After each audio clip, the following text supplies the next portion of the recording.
if you want an interesting follow, check out his page, see where he's at, and there might be a local treasure that you don't know is there.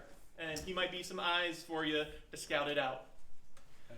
All right, our next performer is dashingly handsome. He's witty, but not always. And he's your host for this open mic. Please welcome Nathan, sometimes called Rock and Roll. Where? Here. Nope, this guy. This is me. Oh, hey. Anything prescription? Prescription. If you remember the old RX. That's short for rockin'. No one got it. No.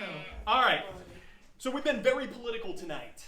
I love it. There will be a lot of hopefully healthy discussions if people have discussions. I have my issues with both of the two main parties, Democrats, Republicans, whatever. And I'm not like a libertarian or anything either. I just like to do things a different way sometimes. It's tough calculus to vote. It's tough calculus to be responsible. But if you want to see immediate change, consider learning more about your local levels. That's not just because Dan's here. You might throw your vote at a president thinking, oh yeah, at least I vote for the president. And that's good if that's the thing you know about. But if you want to see change in your communities, change in your counties, change in your tax rates, your schools, etc., really think about your local elections, your city councils.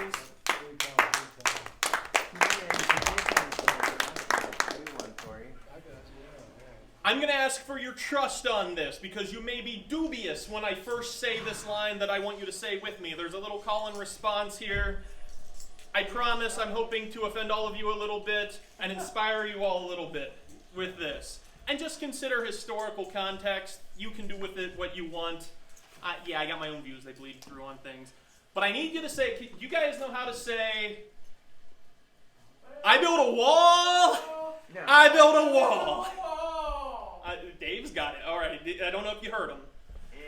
When I go like this, like I'm signaling awkwardly, I want you to go along and say, I built a wall.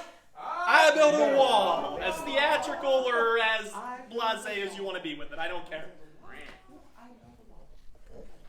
I built a wall. Oh, you got it. I know you do. I'll just give you the signal, though. I thought they were saying. Build a wall. Nobody builds walls better than me. Build a great wall. Jericho wall built on Tel Es Sultan couldn't take the music. Qin Shi Huang built a wall. It kept out Gog, Magog. It kept the Huns out, but not the opium Brits. I built a wall. I built a wall. They were marching across the desert, across the border, across the Jordan, Rio Grande in droves. They were drove across the border, crossed the Yellow River, protect the borders. The king in Jericho sat safe. I built a wall. I built a wall. Sending people to have problems, bringing those problems.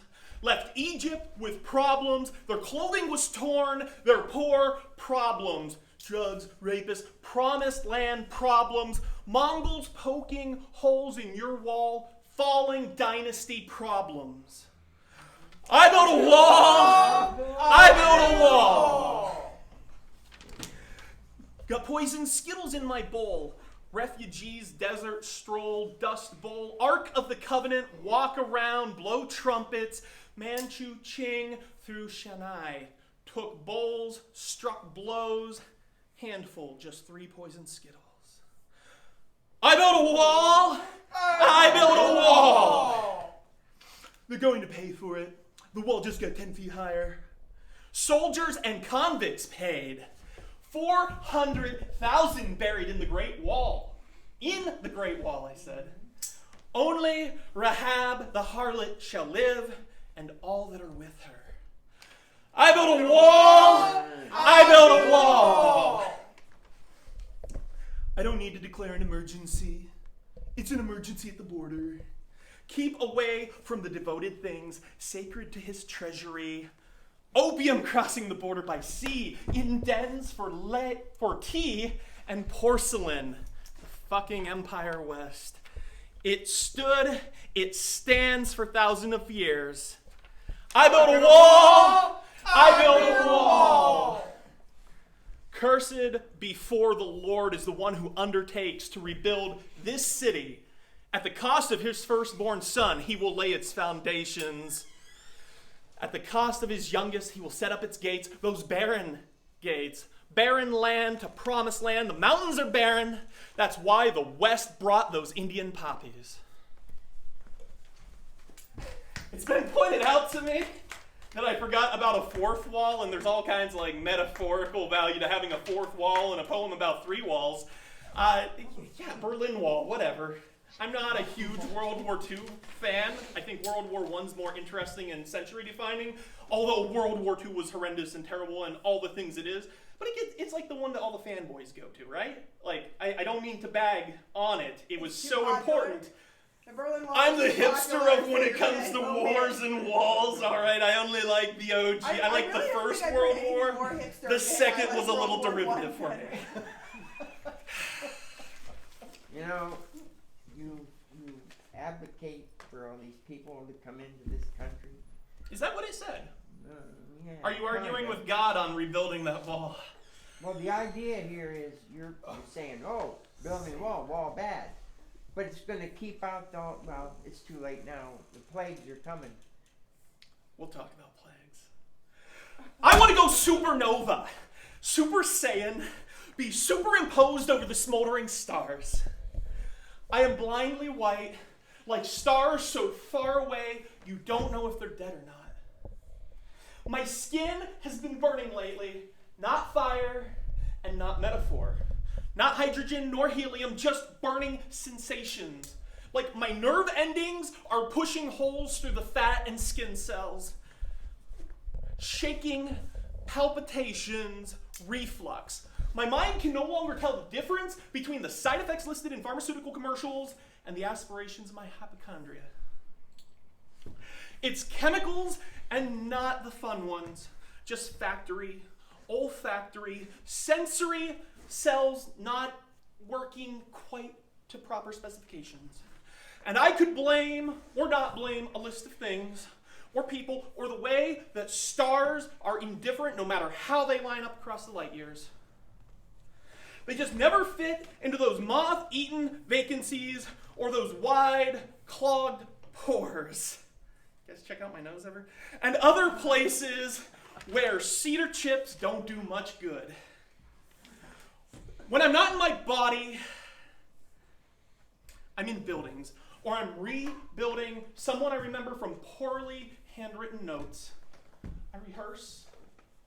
I look in the mirror, or their eyes, or to my cat, just at spaces where people used to be in my house, in my classroom, in my office, in the line at the grocer, in my passenger seat, and the space between my arms and chest.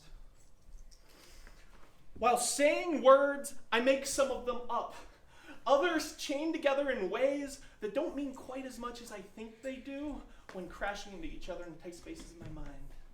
I repeat clever things others have said. I practice making the wind in my words shake loose boards and blow away flaking plaster. I practice making them sound, see? Like they mean more as I repeat them than when they were first striking me as profound. I find deodorant doesn't cover things up quite as well anymore. The same old wood, the same old fabric smell, just a bit like the lives that passed working in the same sort of jobs in my office building, or very different jobs with similar motions and coffee stains. I can feel their breath. I can taste the same air that this place had back when the town was known for what's now only its history. The sweat is still in the same carpets. The stains on the bathroom linoleum were not removed. I won't forget how I feel in my body in this building. The words aren't always spoken, the same repeated lessons, sometimes to new students and sometimes to the returning, are role play. An instructor doubles down, breaks it down more slowly. He says the same things with different intonation. The blank looks may need caffeine or another phrasing. It may be a hung-over expression. It may be the alarm didn't go off. We all don't give a damn sometimes. Teaching is the same struggle of the tongue. It is the same struggle of taking in every signal that shy lovers make. It is seeing dead stars in a black sky, but knowing their gravity has intensified. And you list those items and the other items on your resume, CV, or your LinkedIn on the bathroom stall of a particularly seedy but somehow upscale hotel in a city you won't go back to. Or maybe you will, but not walk the same sidewalks because, damn, your feet hurt. Your core is too weak to keep your back from slipping out of place. A broken tooth in your mouth cuts your tongue on days when you think you are spitting gold, but it's just something dense falling to the ground. You check those handwritten notes about your publications, edits, exploits, or the spiderwebbing worth of your creativity. Sinewy, overstretched, and mostly invisible, except in the right light. You check those, food tastes a bit more like artificial flavoring. Smiles aren't as elastic. Your eyes don't really focus on anyone you're talking to. The fireflies grow dim.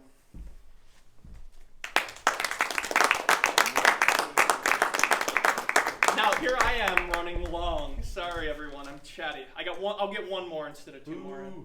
And then, right? I can't live up to my own. This explains my life. I can't live up to my own ideals. All right. You guys remember the Colonel Drake Hotel? No. How can No? you forget it? Some do, some don't. Some only remember it as a ghost, right?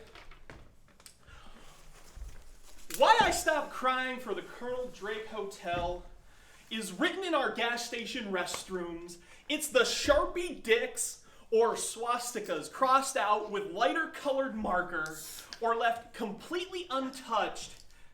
It's a phone number that's disconnected because they could no longer stay up to date on their prepay. It's advice on who is queer or a whore or a good lay. It's sacrifice a blonde-haired, blue-eyed virgin or free Ray Johnson sprayed on the overpass of the Oil Creek and Titusville Railroad down past McDonald's where you always have to pull ahead and wait for them to finish your fast food order. Should you cry where the asphalt and mortar of a drugstore replaced the yellow facade? Landmark in a town too poor to afford the colonel's cost after factories and more factories left? Did you cry for the Pendleton or Mansion House? How many storefronts, flamed out, burnt out, need dug out? Can't shop your community. Dust out, dust in the wind to other towns or malls, not the Drake Mall. Can't recall, can't justify why Walmart and two competing car parts stores are in the wetland. Business plan just outside the town line. God save the small shops from those tax props. It's all leaving town. Facebook fake news. No news, no clue what your town heartbeat is, where it was, or if church run in Oil Creek were veins. Not in vain, good folks put on shows, workshops, hot spots you never hear about if you don't go downtown after work. Social media search, or you find your place. And I just can't cry when my students pass class through the black glass reflecting apps into those storefront vacant eyes when I mention Heisman, Tarbell, and Drakeswell. They could only get a room at cheap old Shadyside, strip siding, don't let the bed bugs biting, curfew sign hanging on the door to remind the poor that there ain't no Colonel Drake, especially when the kids don't remember.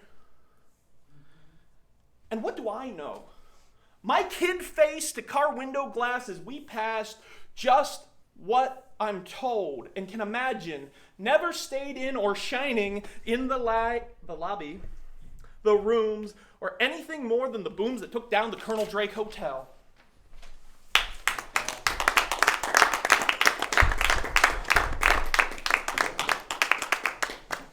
All right. Thank you very much for your kindness.